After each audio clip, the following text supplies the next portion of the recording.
Hi everyone, this is Lita, the Awkward Bookworm, here with my first monthly wrap-up, and this one is for April.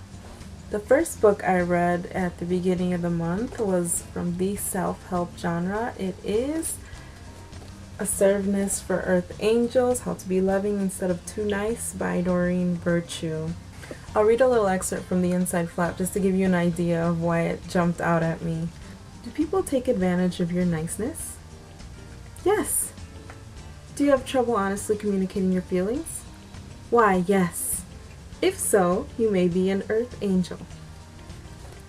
You know, the mention of angels probably should have been the first sign that maybe this book wasn't for me, even if I felt like it did describe my personality type. There was a lot of talk about guardian angels and the spiritual realm, and you know, whenever you read a self-help book, there's always going to be some mention of the spirit and the soul, but I think this one laid it on a little too thick for my liking. I think after you read a self-help book and you can't remember anything that was said, it was pointless. So this book really wasn't for me. I gave it 2 stars, and it's rare that I give books 2 stars. The second book I read this month is a pretty well-known title, and it was The Girl with the Dragon Tattoo by Stieg Larsson. My boss at work knows I love to read, and she gave me a huge box of books she didn't want anymore. So I have this big old box of books, which I got for free, and I feel like they shouldn't just go to waste. I should give some of them a try. I probably wouldn't have picked this up otherwise. Do I feel it lives up to its hype? Not exactly, but I did enjoy it. I gave it 3 stars on Goodreads. It was a quick read. I think that's what I liked about it the most. That being said, I feel like about a third of it could have been edited out. There were a lot of unnecessary details that had nothing to do with the investigation. The main character was really dull. He just did not appeal to me at all. And another reason this book got 3 stars instead of 4 was because my favorite character, Lisbeth Salander, who's described as a rebel, as someone with a troubled past, I feel like the author did not stay true to Lisbeth's character and some of the actions that she chose throughout the book, and that really annoyed me. That big box of books I was telling you about, the sequel's in there. So I haven't decided if my interest has been sparked enough that I would go back and read what happens to Lisbeth, since I hear the second book is more focused on her story, which I would be interested to read. I feel like this qualifies as a beach read, maybe. I'll wait till I'm on vacation or something.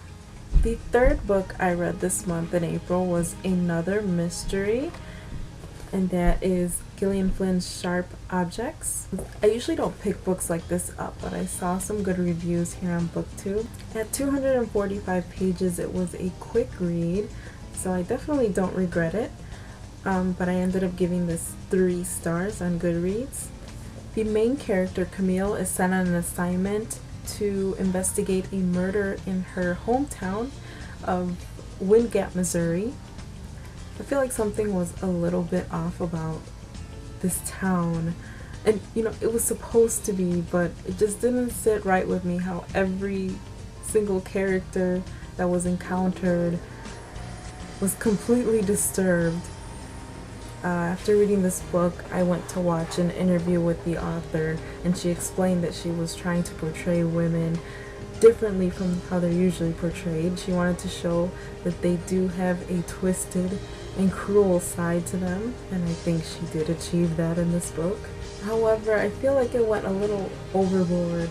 There's just no way a community like this exists in the world, or is there? The fourth book I read in April is actually a graphic novel.